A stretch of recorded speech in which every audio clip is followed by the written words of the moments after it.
اور مولا علی کی حدیث ہے صحیح مسلم میں کہ مولا علی کہتے ہیں میں نے خود اللہ کے نبی سے یہ بات سنی تھی کہ میرے رب نے مجھے حکم دیا ہے اچانک پڑ جانے والی نگاہ کے اوپر کہ میں فوراً اسے ہٹا لوں، جس میں اکثر کہتے ہیں پہلی نگاہ معاف ہے۔ پہلی نگاہ کا یہ مطلب نہیں کہ پہلی نگاہ میں چھوڑ کے آنا ہے کہ پلک جھپکنے سے پہلے، نہیں، پہلی نگاہ کا مطلب ہے کہ جو اچانک ایک پتہ چلا بس وہ،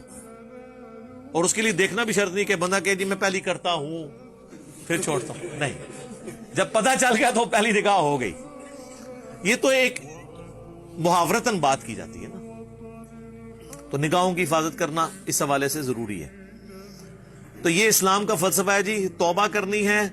اللہ کی طرف رجوع لانا ہے، اپنی اصلاح کرنی ہے، پھر اللہ بھی رجوع لے آئے گا۔ اور اللہ کیسی رجوع لے کے آئے گا؟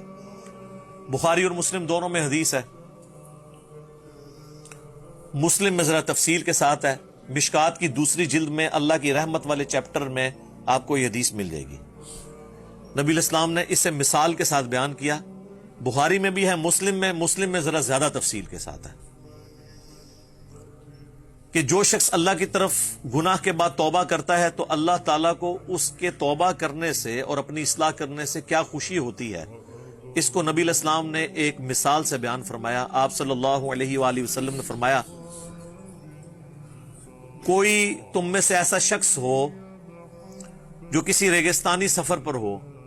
اور اس کا سارا ساز و سامان اس کے اونٹ پہ لدا ہو، اور ریگستان میں تو آپ کو پتا ہے کئی ہفتے تک نہ پانی نہ کھانے کی کوئی چیز ملتی ہے، وہ اسی سامان کے اوپر آپ کی زندگی ڈیپینڈنٹ ہوتی ہے، اور وہ کہیں تھوڑی دیر کے لیے آرام کرے اور اسی دوران اس کا اونٹ وہاں سے غائب ہو جائے، اس کی آنکھ لگی اور اونٹ غائب ہو گیا، اب وہ بیٹھ کے اپنی موت کا انتظار کرنا شروع کر دے، کیونکہ پیدل بھی چلے گا تو اتنے دور نکل چکا ہے کہ وہ پانی تک پہنچ نہیں سکتا، پھر اچانک سے اس کا اونٹ ساز و سامان والا واپس آ جائے تو اسے کتنی خوشی ہوگی؟ وہ اتنی خوشی ہوگی جتنا ایک بندہ مردہ زندہ ہو جائے یا لا علاج بیماری سے بندہ ریکور کر جائے۔ تو نبی الاسلام نے فرمایا اس کو اتنی خوشی ہو کہ اس کی زبان اس خوشی میں لڑکھڑا جائے،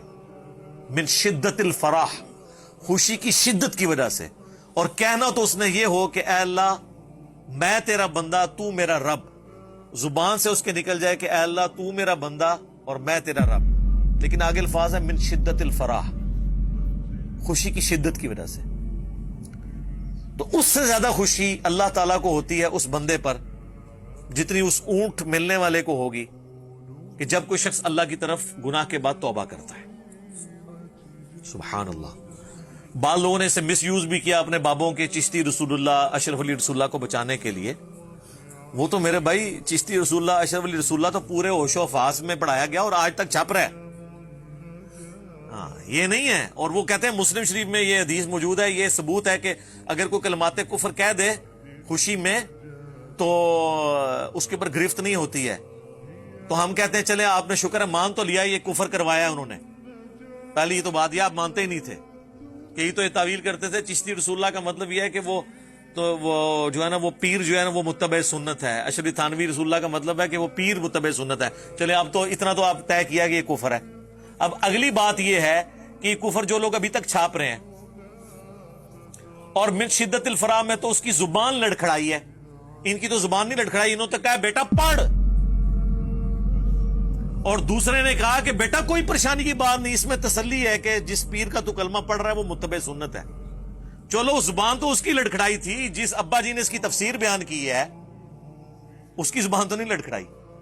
بابوں کو بچانے کے لیے کیا کچھ کرتے ہیں، تو میں آخری حل ان کا یہی کرتا ہوں، ان کو کہا کریں آپ کہ اللہ کرے تمہاری